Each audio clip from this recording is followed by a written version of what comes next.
I am so thrilled to be here for Good American's 7th annual, 7 years of open casting, which is the pinnacle of Good American's brand mission. The work we are doing today and for all of you to be here is so important, and each panelist will be discussing, as was mentioned, their mission and their purpose in life. So I'm so excited to welcome, who you all know. Hello, Emma. Emma is a serial entrepreneur, a philanthropist, and British businesswoman, earning recognition as one of America's richest self-made women. Emma's passion, yeah, Emma. We love Emma. Emma's passion for tangible change and progress through socially responsible and conversation-advancing work is consistently reflected through the culture of her teams and the businesses she builds, like Good American. And next up, we have Carla Welch, my dear friend Carla. Carla is the CEO of Period, the sustainable period underwear company she co-founded. She is also one of the world's most influential stylists. She has her own brand, X Carla, and is an activist who continuously uses her platform to advocate for change. She has been profiled in the New York Times, the New Yorker, Fast Company, Vogue, Forbes, and many, many more publications. From styling stars like Justin Bieber and Tracy Ellis Ross, Carla has spent almost 20 years honing her creative process while also pushing the boundaries of fashion. All right, and our last panelist is Ashley Graham. There she is. Hello, Ashley. Ashley is a supermodel. Wow. An entrepreneur, and her influence has helped reshape the fashion and media industries to redefine traditional beauty standards through her breakthrough runway experiences, editorial covers, and brand partnerships. This whole open casting never fails to amaze me. Like every single time we do it, I feel like it gets better and better, and I'm more and more grateful to see so many beautiful faces. So thank you for just turning up and being here. Really, and I want to emphasize again, this is 7th annual. This is not new. Well, we had a casting before we had a brand, and I say that all the time because to understand Good American and to appreciate it for what it really is to know that this is how we started the brand. Right. Like, well, tell me more about that, because the mission with open casting, of course, is to ensure that everybody is seen, heard, and represented. So how did the mission come to be? How did open casting come to be? Well, you know, my background is working in fashion, and so for years I'd worked in an industry that I really saw, understood, and witnessed just not really thinking about women, like not thinking about the women that were in my family, the women that were around me. And when we talk about, like, you know, for a certain group, and it really, really did start with this idea of, like, if I'm gonna build a brand, I'm gonna create a brand that is for everybody. And not just because I thought it was a great and righteous thing to do, but it made a lot of commercial sense. I was like, the more people you can serve, the bigger your company can be. But it actually became really complex. It was complex to make the clothing. It was complex to actually find the right individuals that wanted to be part of that journey. And then as soon as it came to actually trying to shoot the collection, that was difficult as well, because at that point there was like one girl, Ashley Graham, and I couldn't afford her. You always shock me with that. I was like, I really want Ashley, but I couldn't afford it. So I was like, why don't we go out? It really worked out for me. You know, I believe in manifestation, Ashley, so I literally feel like I willed you into my life.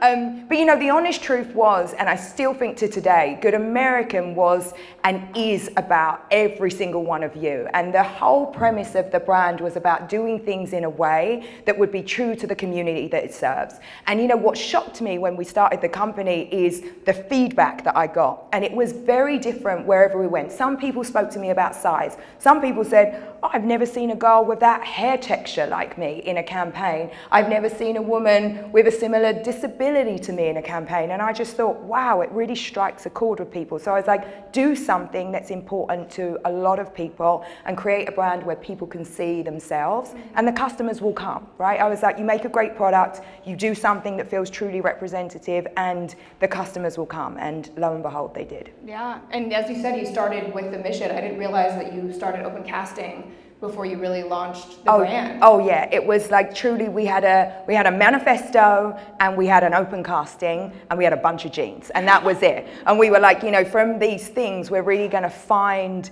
the way that we'll do business. And I think it's really important because Good American was built on a set of principles. And those principles remain in the company today. And I think as we've grown, the reason we've been successful is because we have those principles to go back to. If you stock Good American, there is no picking and choosing sizes. You have to have all the sizes all the time. You look at Good American, and I'm not just talking about the campaigns, but you come into my office and into our company, and the people that get to make the decisions look like all of us. And those are the things that for me are just values and principles for not just a successful business, but for us all to be happy, for us all to thrive. And so, you know, sometimes it's not that complicated. Sometimes things that just make sense are going to do well. And I don't think it's more complicated than that.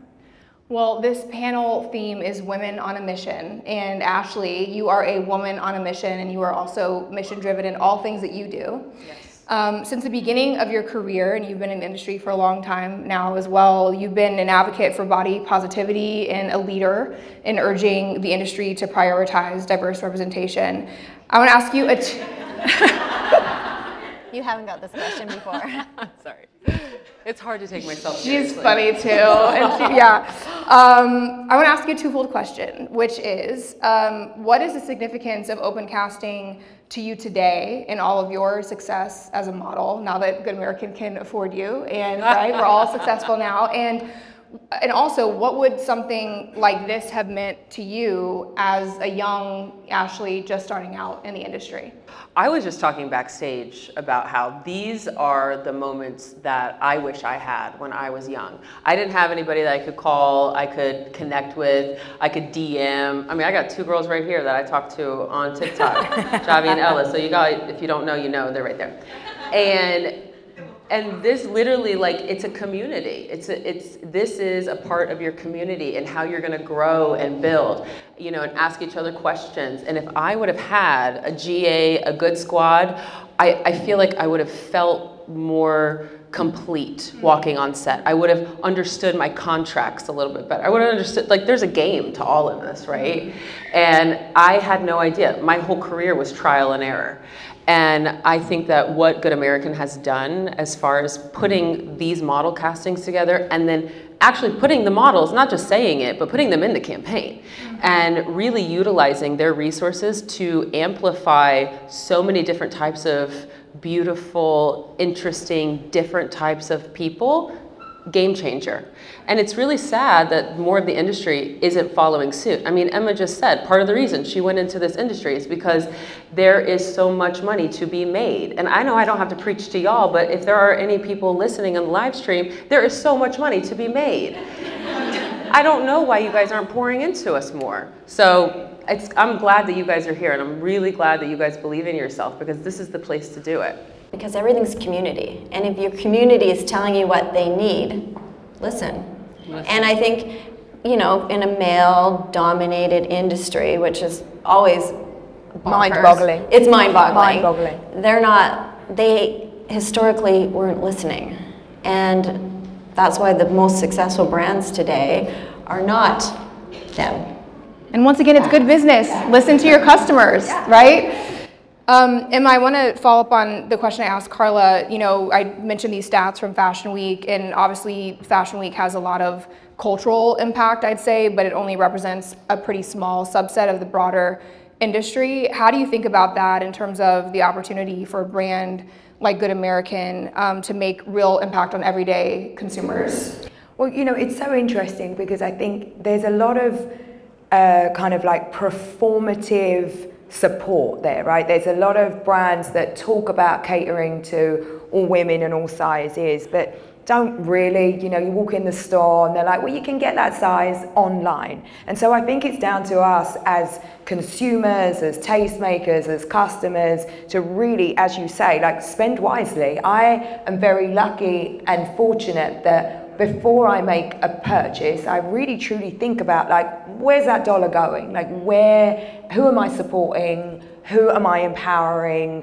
Whose decisions are, you know, being, I guess, kind of supported by my purchase? And I do think it's down to all of us as consumers to make those choices really wisely. You know, it's like there's so much choice out of there. And so when I am buying whatever I'm buying, I'm really, really thinking about, like, is that a brand, a mission, a purpose that I can get behind? And I think that that's important for all of us to think about. You know, you can't, I think we're past that point where you can just, like, be constantly disgruntled and, you know, like, you know, I guess be kind of up in arms about things. It's like we all have an amount of power in our fingertips, right? And it's like our spending power, who we choose to support, what we post, like who we speak about. And so I think as a consumer, you have to use all of that very, very wisely. And I choose to support people that I believe in and brands that I think are on the right track. And of course, we know there's a lot of barriers to entry. Nobody can, but it's also about your priorities. Yeah. Like, what are your priorities? Like, what are you really trying to do here?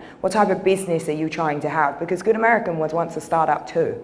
You know, so it's like, I'll kind of give you a break for like a millisecond. And then after that, I'm just like, well, where do your loyalties lie? And my loyalties have always lied with the customer. And if you just look at the simple math, it's like most women in this country are above a size 16. I want to come back to the broader theme of just mission and purpose and how now where you are, you know, you carry that forward and what's important to you, right, in career and in life in terms of being mission oriented.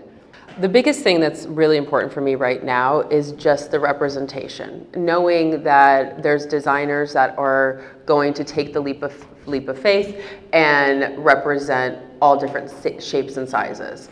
And I think that this industry, as far as modeling goes, it can be very aggressive and rude and dismissive. And this is the kind of industry where I just put the hard work in. I put the hard work in, and I didn't say, I took my no's, I made them yeses, and I kept moving forward.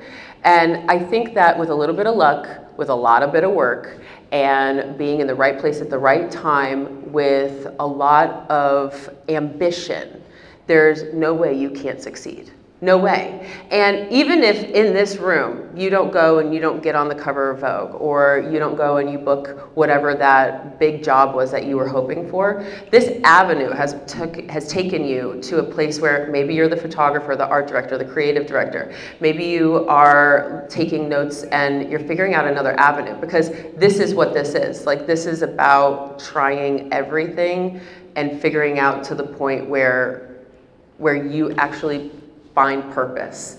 And back to the mission part, I think that it's really about sticking to your guns. You know, sticking to the part of who you are and why you are in this room. You're in this room because you believe in yourself and you find that there's value to who you are to this brand. So stick to your guns. That's what I did. That's what I'm going to continue to do until I see real change. I don't want to talk about my body the rest of my life, but if I have to, I will. And thank you. Yeah, you gotta, like, you have to dream with your do, right? Like, I love that you said that with your work. It's like, yeah, we can all, you have to put in the work.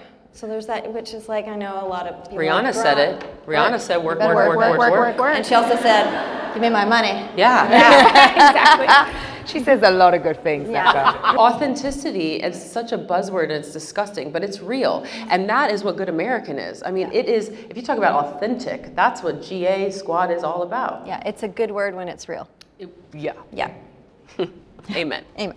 Carla, I want to come back to you. You know, something I talk about in my work as well is that how do you define what you stand for? Like, you talk about this just being something that you did 15 years ago and you're like, this is stupid and I'm going to advocate for my clients, even though that's not what most people were doing at that time.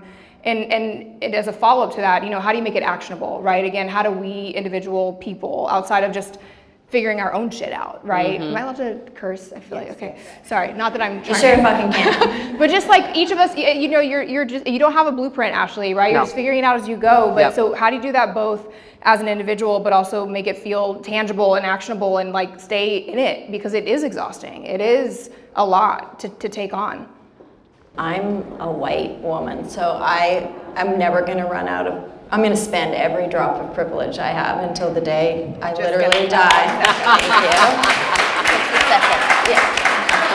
So it's like, it's not that hard for me, you know, it's not that hard for me. I would say that I've always just been who I am. I'm super fortunate in that way, but what's always driven me is that I've always come from a place of service. My whole life. I just was that kid, and I've recognized that about myself. And in every job I've been of service to my boss, up to the mission, and that's how kind of I approach everything. And I also have a real, fortunately, like abundance mindset. And my parents instilled that in me. Even if we didn't have a lot, we certainly would give to whoever needed it. And I've always just thought I would never run out, and I try not to run out of love, and I try not to run out of imagination, and I try not to run out of energy, but I just know that I am here to be of service. And so that's just what I apply to everything. I apply it to my styling clients, I apply it to the philanthropic work I do, and I apply it to my activism. And activism for me was like a real choice with social media. I did actually come to social media a little bit late, and I was at that election, that election, and so a few elections ago, and I remember someone saying to me, "You should be a little more quiet." And I turned to them and I said, "Just you fucking wait," like, because I wasn't going to be quiet, and I hope that I've inspired people to also use their voices, and it does take a little bit of braveness, but I'm aware that, again, with the privilege, I don't have much to lose, so I'll use it up. Yeah.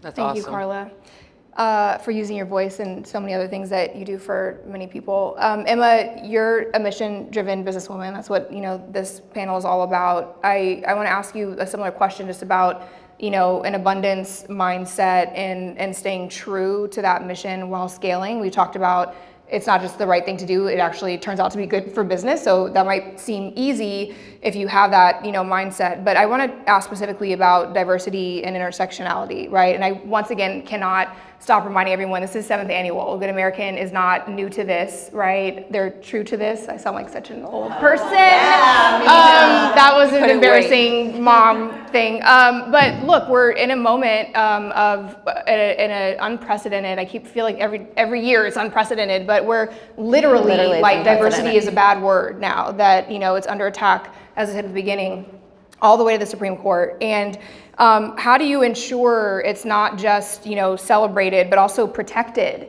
and embedded in your mission when some who are in your position might say, oh, this is a little risky now, right? We might lose because of what's happening in sort of the, you know, political, cultural sphere right now. So I think the first thing to say, because it's interesting that people think about me as like a mission-driven businesswoman. Like, I never have thought about myself like that.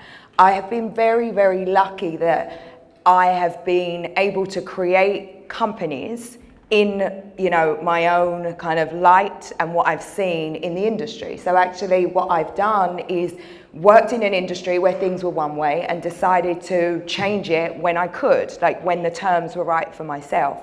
And so I think that when you approach things that way, and if that's like your modus operandi, if you will, like that, it's not like I wake up and I'm like, how do I apply the principles today? It's just like, that's just what happens when like a black woman is in charge. Like, you make decisions coming from your experience, your background, your set of principles. And so I really want to say that, like, just from the outset, this is like my truth. This is really where I'm coming from every day. And I do really think it kind of comes back to this whole thing of like, if you are going to walk around in outrage constantly, like, you're either going to be a really miserable person or you're going to try to do stuff.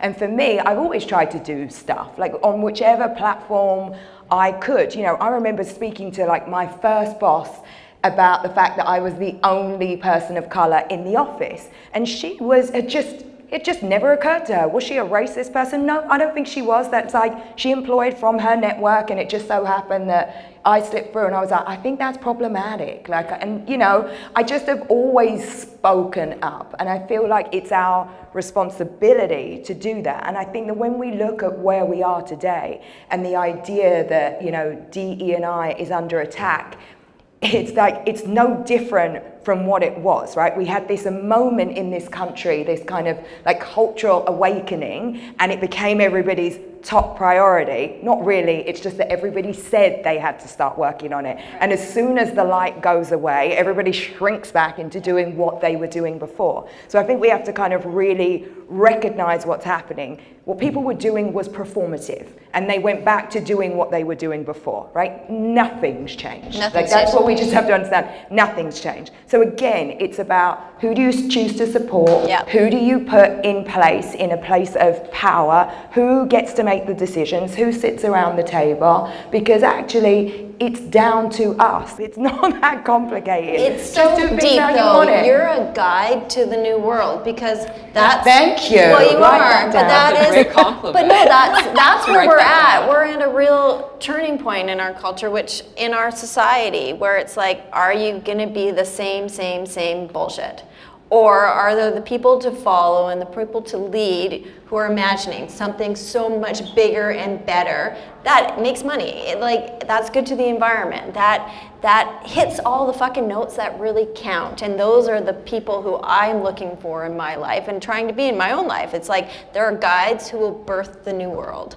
And the new world has brands and jeans that look fucking amazing on your butt. And like, that's all important too. So it's like, it is deep, but it's fun. You're right, and I think there's so many different ways that you can look at this, right? Really thinking about representation as the crux of that. But when I got into Good American, 2 years in, my team came to me, especially the design team, and they were like, we don't really feel that good about the way we do business. We feel like we need to hold ourselves to a higher standard when it comes to sustainability. And I was like, okay, well, what does that look like? Well, we need to become B Corp certified. And so on a new mission we went. And so again, like, I don't have all the answers, but I'm smart enough to listen. I'm smart enough to understand what's important to my staff will be important to my consumers. And maybe I don't have all the answers, but sometimes you just gotta be like, okay, the answer's over there. Like, maybe somebody else knows better. And so I do think that, again, I have this idea that as people and as companies, you transition on the way up. And I think Good American has done a really, really good job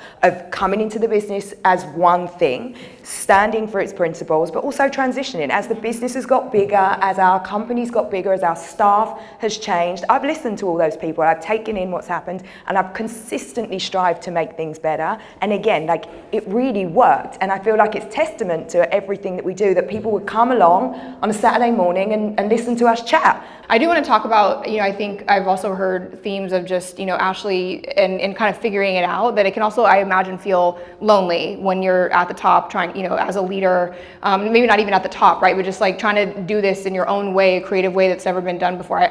Speaking for myself, it can get lonely. And I want to talk about the importance of community. We, you know, started with that. And just, you know, having a network that is there for you. I think all of us have confidence and ambition, but we need support. And what does that look like for you? And what does that mean for you? I said this in New York City at the same Good American Squad conversation, and it was like, this is the room where you connect. This is the room where you're like, hey, are you working today? Because I'm off, and or can you shoot me? I'll do your hair, I'll do your makeup, let's collab, let's do all of that. Like, this is the room. This is the, like, you're in line standing there. I hope you got everybody's number. That was 5 in front of you, 5 behind you, because this is what networking is. People talk about going to conferences. Well, you're at one. So to me, building the community is really on you. DMing literally everybody that I mean, honestly, I would not have known Javi and Ella if it weren't for, like, we've DM'd. We haven't hung out. I almost said we have hung out.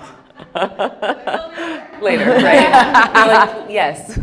But it feels like we are when I see you guys on social media. And that's the whole point. It's like building a community of people that are like you, that want to be diverse with you and create diverse conversations. Because there's so many things that I had to learn on my own. And it's like I had to get the book of dummies for modeling, for business, for how to build something, for what a contract was. But the important thing is that you have the people that you put around you is most important. I want to talk to you about, you know, just who else, like family, right? Like what else helps you to thrive? Carla and I were talking about just like we work hard, we enjoy working hard, but where do you find joy that's just like pure joy, that's not just work? Oh, when I'm braless at home with no makeup and I'm a dinosaur with my 3 little boys. Rawr. I mean, yeah, like I have a 4-year-old and 2-year-old twins. And it's just fun. Like, you know, they don't care if your armpits stink and you haven't showered and your hair looks insane and they just want to hang out with you. That is joy to me. Also, just knowing that like me and my husband were best friends and we've got each other till like the end of time. And I've also surrounded myself with incredible, powerful women that I want to be like, that I want to strive to be like. I've been hanging out with Emma a lot, and I just like, that's the kind of women I want to be around. The kind of women that are building, that are growing. And it's not just about like business, but it's about the actions that are being taken. So building a community, whether it's in your family, in your ecosystem, it's so important. Even the people you follow, it's like, are they empowering you or are they making you feel like crap? Right. You know, are they making you want to feel like you have to buy something every time you see their face? Because that's not normal, guys. You know what's normal is to feel good about yourself. And social media, it's not it. You know, a lot of it is fake. A lot of it is curated. A lot of it is like a lie. So just remember that.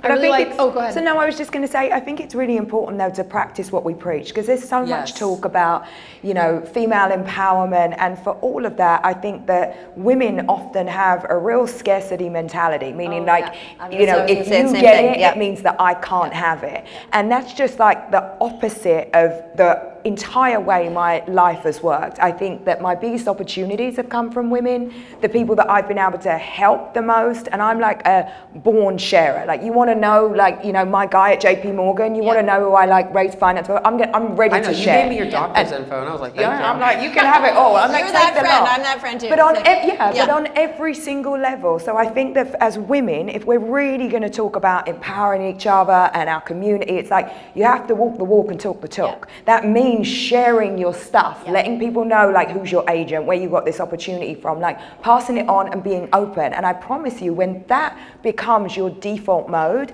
like more happens for you, like more great stuff. So I think going into it with like that idea of like, I've got you, like I'm going to be like a real deal friend, colleague, I'm going to talk some nice stuff about you, like that for me is what is true female empowerment. It ain't about keeping stuff yourself. It's not about, you know, like worrying about what's happening with everybody else. And take the competition out. Yeah, but for all the talk of social media, that's the bit that I find the most uplifting. When somebody like slides into my DMs and's like, hey Emma, like I just started this company and I'm struggling with my warehouse contract. Like, I will call you. I'll be like 15 minutes on this day, I'll pick up the phone, because I get like, I didn't have anyone. I had no mentor. DM me.